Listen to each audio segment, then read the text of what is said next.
Is this thing on? All right. What up, people? I want to apologize. You know, it's been a minute since I made a video. So, just want to apologize. But, you know, father of two. I work 50 hours a week, so I'm doing what I can. But, I'm here with exciting news. I got a body kit. For those of you that follow my Instagram, which I forgot to tell you what that was in the last video, my fault. It's Kelz dot, as in just a period, YT. Kelz.YT. Kelz YouTube. Anyways, I posted that on my Instagram. What's in the box? Now you guys know. It is the M-Tech 2 kit. It's fiberglass. 6-piece kit. Front bumper, side panels, door panels, side skirts, rear bumper. It's fucking sweet. I'll put a picture of what the body kit looks like right here. I'm not gonna pull it all out the box because it's a lot and it is gonna be a bitch to put on. So that's gonna be like a whole series of its own.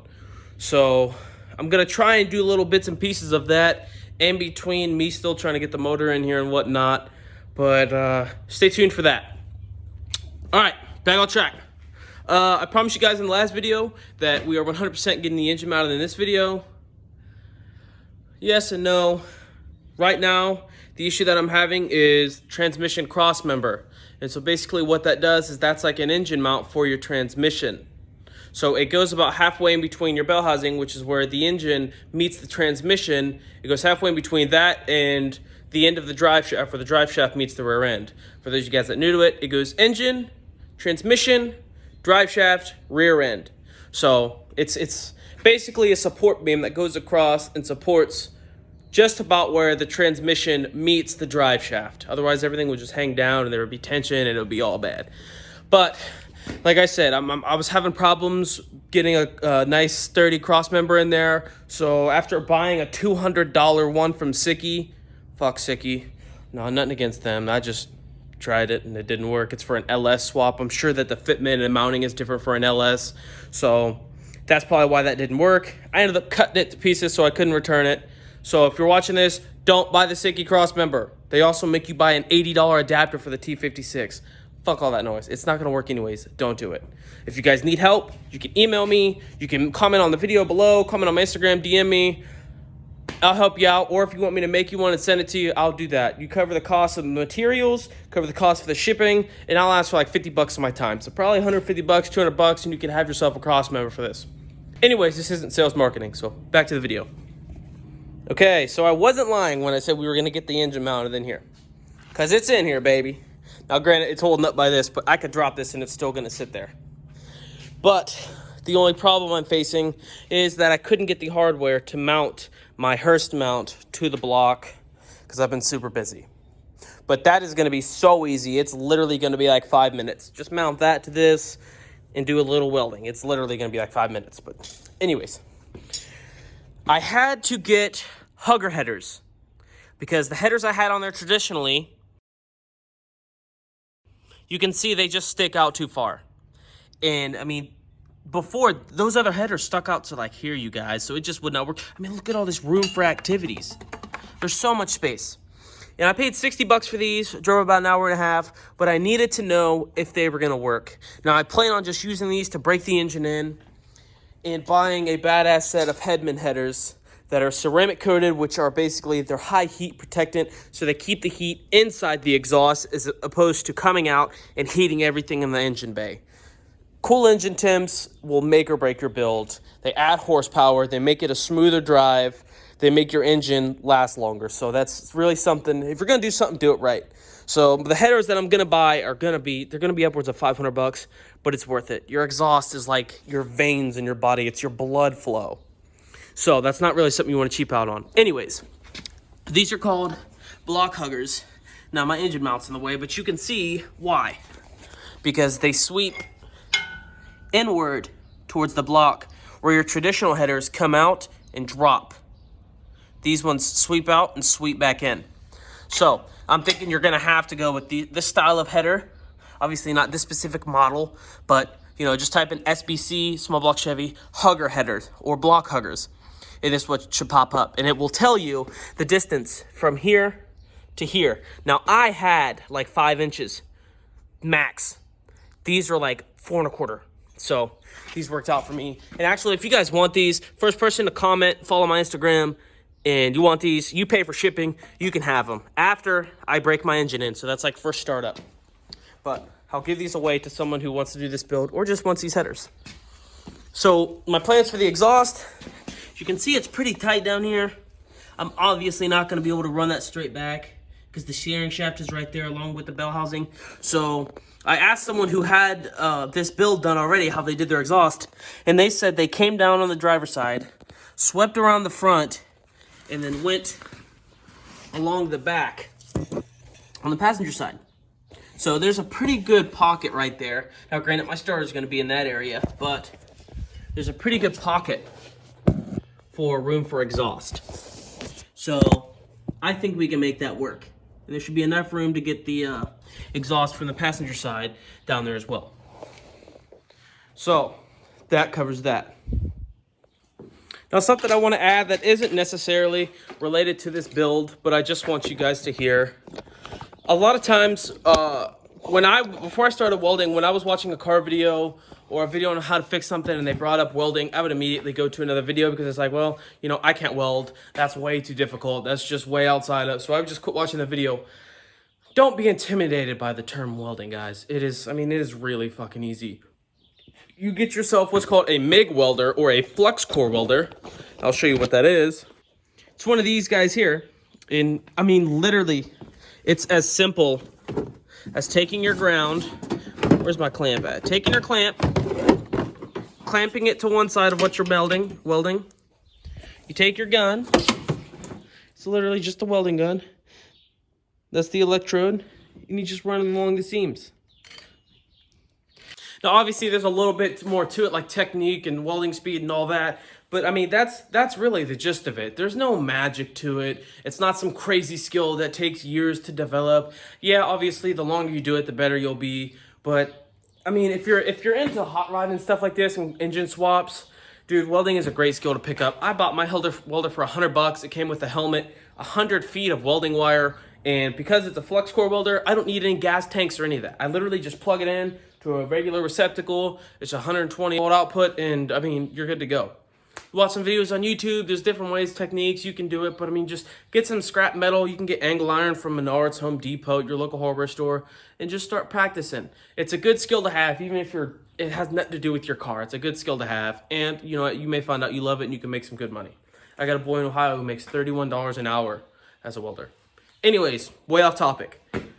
Get a welder if you want to swap engine swaps and engines. If you want to put an engine in a car that does not fucking belong in a car, small block Chevy does not belong in an 87 Beamer. Moving on. There is a decent amount of welding that is involved with this swap. You could probably just pay someone to do it. Even if you're not comfortable, you just pay someone else to do it. I like to learn it so that way I have the skill forever. But I'm going to show you guys the measurements and the calculations I'm going to be using to build my Crossmember. Yours will probably be the exact same if you're doing the same build I am. I don't see why it wouldn't be. Like I said, I'm going to have to weld up the engine mounts and we'll weld up the Crossmember. Let me show you guys the Crossmember that I did weld up. You've seen on my Instagram that it's just not going to work. And let me explain why. All right, you guys. Here's what we got. Not the cleanest welds, but this would have done exactly what I needed to. And it did. I'll show you a picture. It held the transmission up perfectly fine. But you can see it's crooked. I got a couple extra holes in here. This piece, I put this on the wrong side. And there's just no structural integrity to this. So would it have worked? Yes. Would I have been fine? Probably. But when you have thousands of dollars and hundreds of man hours invested into a project, you don't want it to be probably. You want it to be there's no fucking way in hell that is going to fail. So I'm going to beef this up, show you guys how I'm going to do it, and then we'll test fit it in there. So here's the Sicky Crossmember that I bought, paid almost $200 for. It just, I don't know, I built a bracket for it, and it just would not line up. Even without the bracket I built, I just slapped it on there on the transmission, and it just would not line up with the trans tunnel. So I would suggest not buying this for $180. If you're gonna pay 180 bucks, I think you could probably have someone come out and fab you up one of these. Or for 180 bucks, you could easily get a welder, welding helmet, welding gloves, and everything you need to build your own. And I'm gonna show you guys how I'm doing it.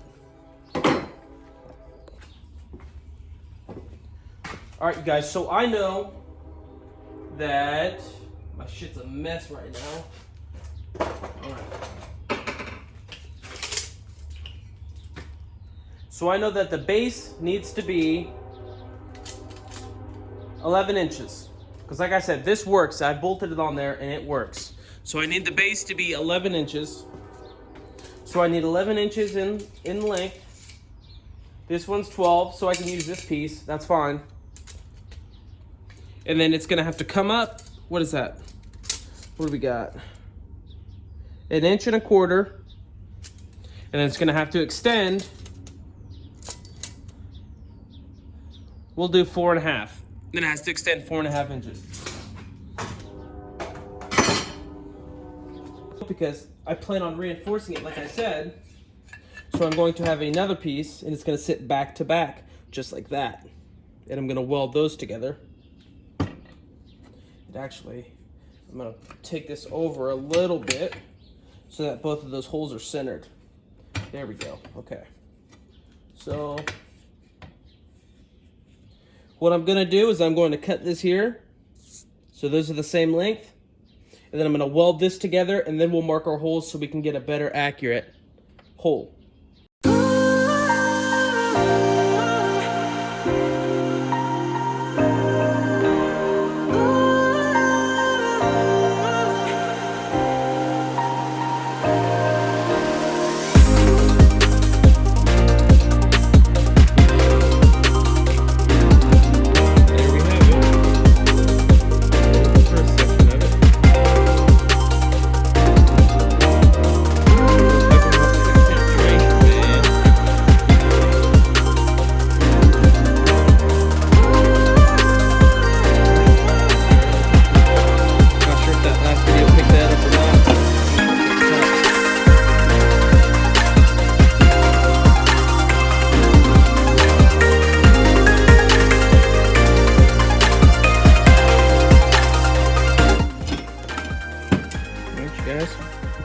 That's the first part of it.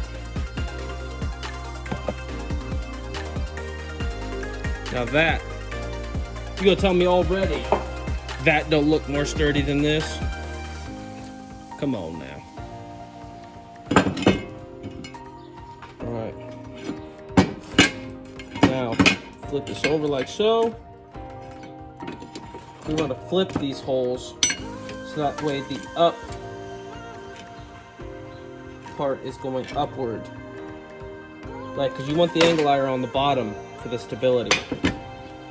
So I'm glad I caught that. Okay, get our new holes lined up.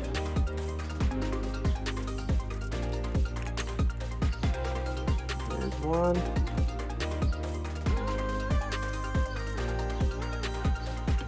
There's two.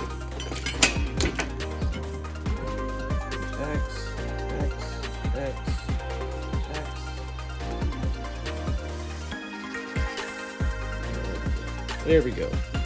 See, practice makes perfect. So we're gonna use this hole and that hole. Okay, now we need to come up 1.25 inches. So I'm gonna have to cut off 1.25 inches. 1.25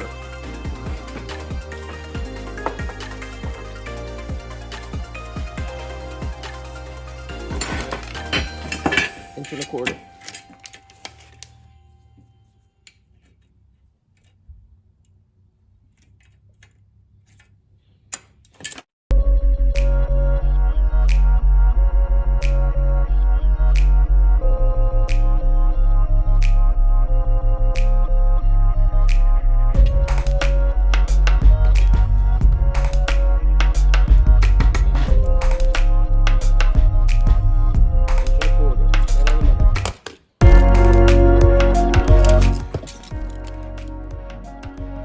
Inch and a quarter, baby. A little under, but that'd be all right.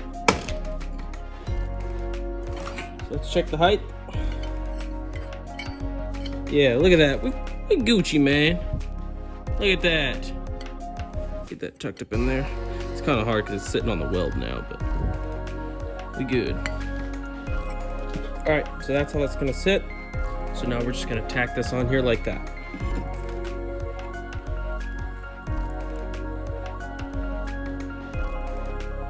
Out so far.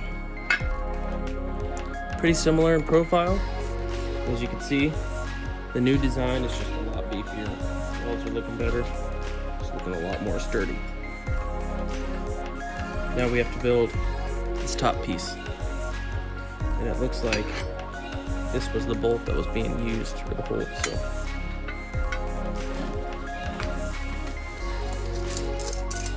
We're gonna need this piece about 4.5 inches.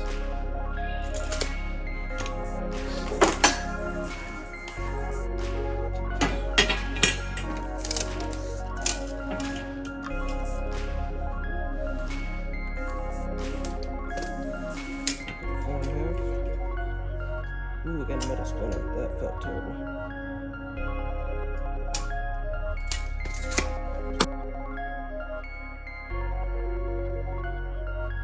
Alright, so that's how that's gonna go. Sorry, that's how that's gonna go. So I'm gonna start welding that on.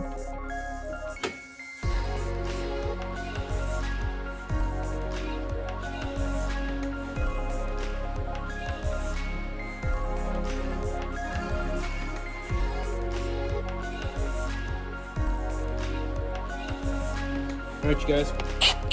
Now we're gonna start drilling some holes, and hopefully we can get everything to line up. So let's start. Settle down. With the 1364s.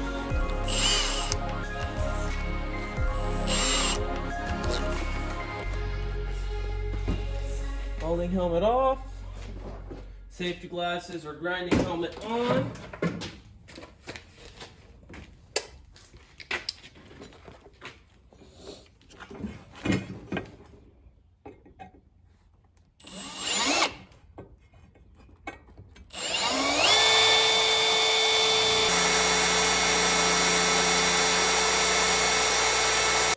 Now I'm not entirely sure how I'm going to mark this last hole. I guess I'll just measure up and then down and kind of hope for the best on that. From center, let's do from the edge of this hole 5 3/4 and about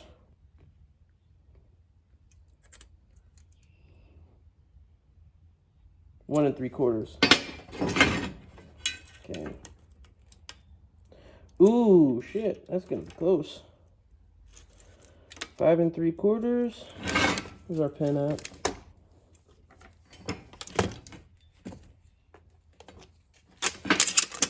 All right.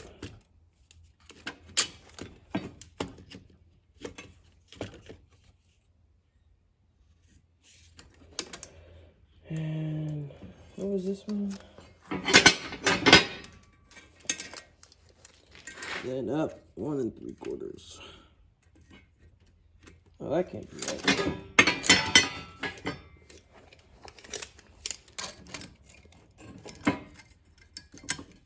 No, that's just 3/4. Okay.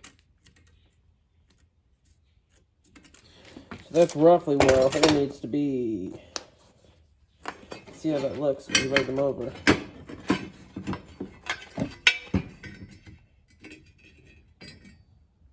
I'd say that's pretty close.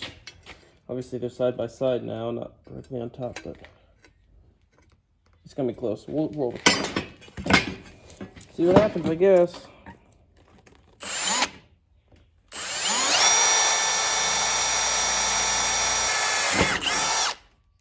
All right, let's go up next size. Now these other bolts, or this one, the first one, and the last one, don't have to get as big. Those only need to go to 5/16, but this other one needs to go all the way up to 3/8. This one for the cross or the transmission.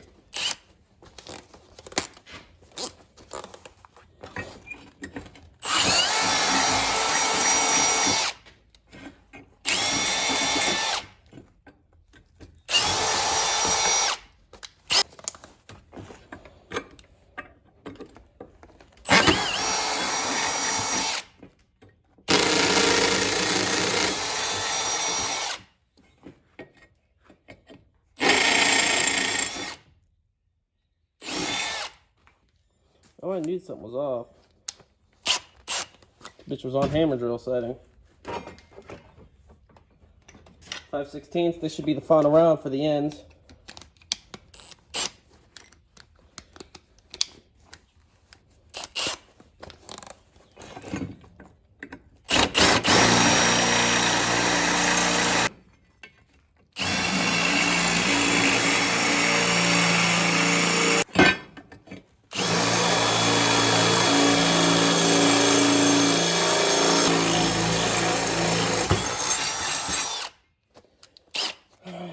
This is the one I always have trouble with.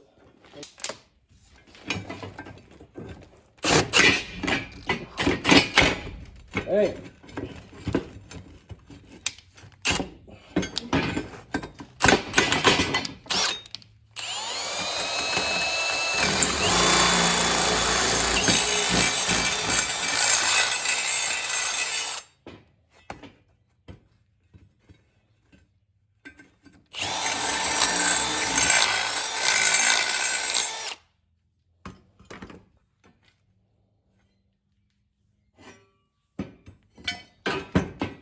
That hole looks a little bigger than 3/8. Oh, it certainly is. I think we should.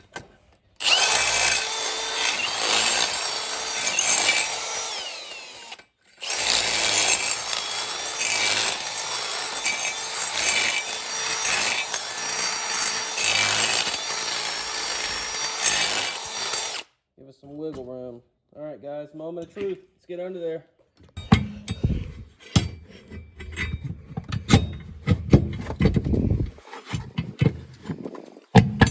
Oh my God, no way. Perfect fit first try, you guys. Oh man, look at that. Perfect fit. Look at that. That is so satisfying. This is the first time I've actually applied myself and really took calculations and did my best to get everything to line up and didn't just wing it. And it went in first try, perfect fit. Look at the way it fits up in there. Oh, that's so fucking satisfying. All right, let's pull it out, get some paint on it so it doesn't rust, and we'll mount this bitch. All right, you guys, while that paint's drying, something I want to touch on. So you remember our problem about beating up the trans tunnel? Yes?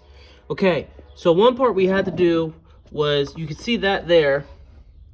That is our slave cylinder connected to the transmission.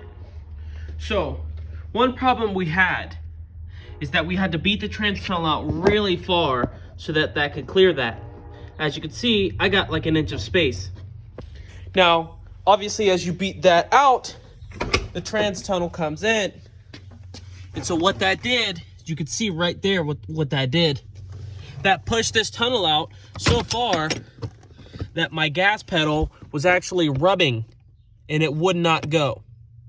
So I would just like to say that you need to keep an eye on this as you beat this in. Come in here and check occasionally, because now I'm gonna have to get in here and reassemble my gas pedal, linkage, and all this good shit, when I could have avoided it if I would have just been checking. But I didn't even realize that as I beat that out, it brings this in. So, something to keep in mind. All right, you guys, let's get one last side-by-side comparison before we throw it in. So we got from this view. Now we have this for structural integrity. Same thing with this on the side, this vertical line.